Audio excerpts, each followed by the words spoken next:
You got Jeff Sims, you got Casey Thompson. The Nebraska quarterback battle is one of the most interesting duels across the entire country.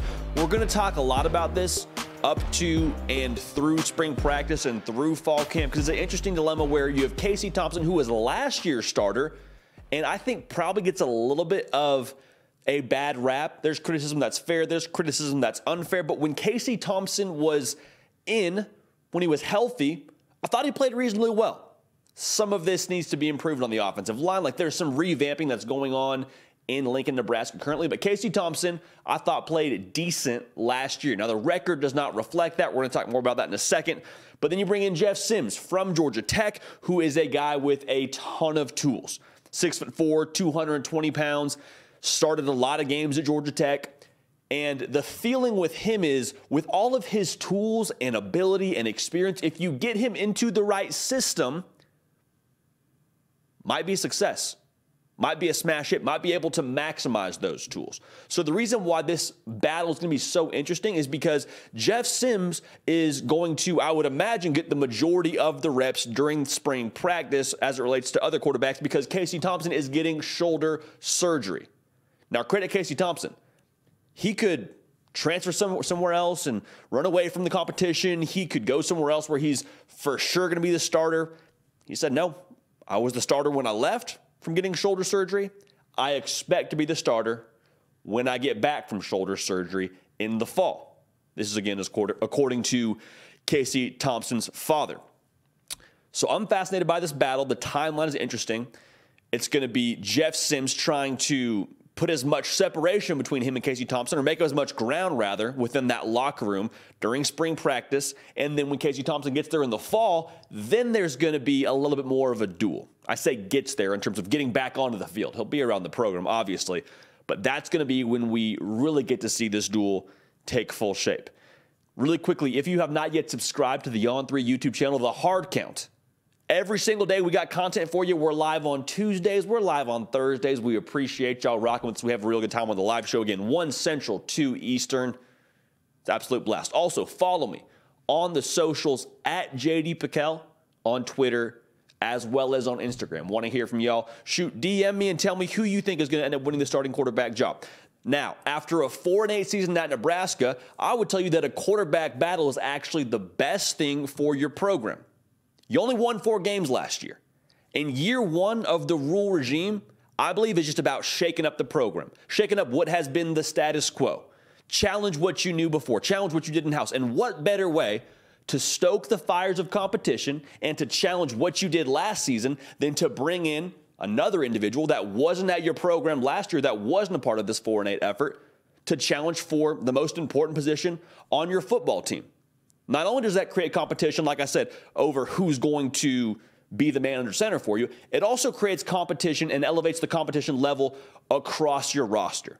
Because when you have a quarterback that is dueling with somebody else for that top spot, he is dependent on everybody else around him to bring the juice as well.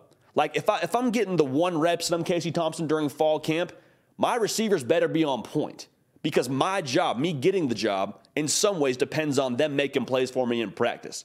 So if I'm Casey Thompson, I'm leading probably at a better level than I have in the past, I would imagine, or you're being pushed to lead better than you have in the past because you need those guys to make plays for you. Same thing with Jeff Sims. You are demanding more of those around you, which in turn should get more out of everybody. Do you hear what I'm saying here? The level of competition by bringing in another quarterback and having a duel in-house just raises that competitive fire, which should serve Nebraska well. And that's the brand that Matt Rhule is trying to install here. He said it all the time at Baylor.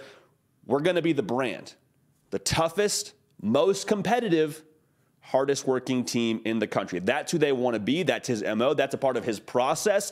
And having a quarterback battle helps install that. So for the spring, it's going to be a little bit interesting. Like I said, Casey Thompson is not going to be participating. I'm sure he'll be around the weight room. I'm sure he'll be around the facility and he'll be involved, but he will not be taking reps on the field. So for Casey Thompson, the question mark, or the thing that you're watching, what you can control, is being a good teammate. Being that guy that's in there early for film, being that guy that's still getting his treatment in, being that guy that's a vocal leader and helping Jeff Sims process the offense or helping the young receivers, whatever it is, doing everything that you can outside of being between the white lines to help your football team get better. Because I promise you, whether you're on the field or not, people notice that. Support staff, coaches, your teammates, people notice how you react when things don't go your way. And getting shoulder surgery, it's not going your way.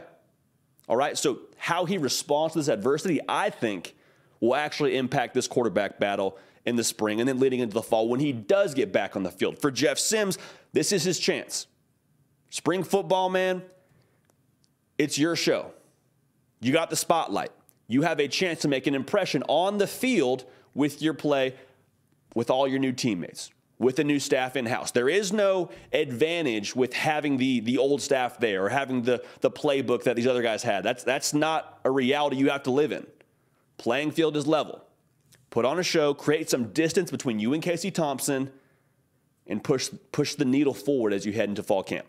So I'm excited to watch this one. Again, we're going to talk about it a lot as we move forward. I think one thing to keep an eye on within this battle as we move from spring to fall camp, and especially in fall camp as Casey Thompson and Jeff Sims go toe-to-toe on the field, the mobility component. Remember, Malik Hornsby was also a quarterback they looked at bringing in. So if you're looking at the profile of player that Nebraska has looked at quarterback, Casey Thompson and Jeff Sims, there is a thought that the quarterback will have to have a mobile element. All right? So being able to make plays off schedule, being able to make plays with their feet, even design quarterback runs. If we're looking at who they are or who they have brought in, who they looked at bringing in, Malik Hornsby included, who eventually decided to go elsewhere, that's going to be a factor. So keep an eye on that. We will keep an eye on that. And I'm excited to watch this battle unfold. Again, Matt Rhule's doing something in Nebraska, getting the quarterback position right will have a lot to do with it. We appreciate you rocking with us, man. This has been the Hard Count. Nick, Break, Lift, and Heavy. This is your show. We are live Tuesday, Thursday, 1 Central, 2 Eastern. Come hang out with us. We'll get after it. We're going to keep the party rolling, and we will see y'all next time. Hey, y'all. Thanks so much for watching. Subscribe to the channel here to make sure you don't miss an episode of the Hard Count. Also, be sure to check out other videos on the On3 YouTube channel.